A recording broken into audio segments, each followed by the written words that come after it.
talakayan ng ipong sunjata at kung paano natin maiunay ang mga salitang ating tinalakay kanina sa iba't ibang sitwasyon sa ito. Samahan natin ang mga panilista para sa malalim na talakayan. Magandang araw po sa inyong lahat. Narito po ang ating panelista, sina Cleven Ken Torrejano, isang dalubhasa sa politikang Afrikano, ang si Juan Gabriel Pandan, isang manunulat at kritiko.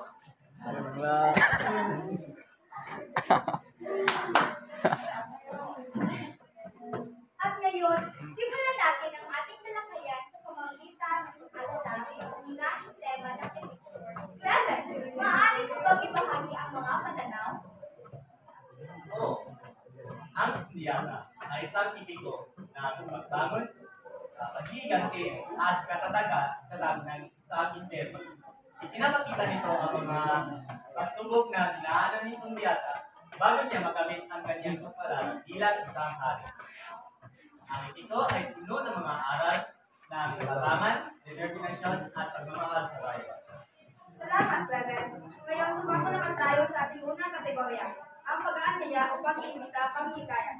Ruart, paano natin may ugnay ang mga salitang tulad ng halika, tara, sumama, inaanyayahan at hikayat sa epiko?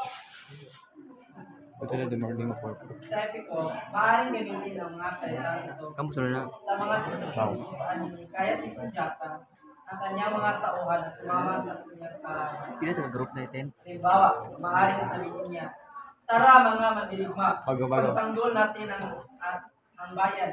O halika, sumama kayo sa akin sa paglalakbay. Mahusay at para sa ating ikalawang kategorya, ang pagbabala, pananakot o pag-alala.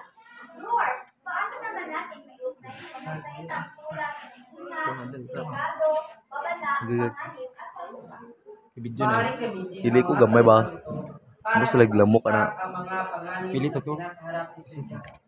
Halimbawa, maaaring may babala na, ingat Sunjata, ang iyong mga kaaway ay nagbabalak laban sa iyo. O delikado ang lugar na iyon, huwag kang magpunta doon. Maraming salamat, Ruart. Tumako naman tayo sa panunumpa o pangako. Paano natin magagamit ang sumpa, pangako, tinitiyak, garantiya at katapangan sa konteksto ng epiko, Cleven? Ya, dia. Bubak kang yun. Maaaring Ya, gamitin tira. ang mga ito para ipakita ang mga manako at sumpaan sa ito. Halimbawa, maaaring sumpa sa sundiyata na sumpa ko, ipagtatanggol ko ang aking bayan o tinitiyak ko sa inyo ang aking katapangan. At para sa pagpapayo at pagpapatay, payo, kahit prestasyon, lubay at prestasyon.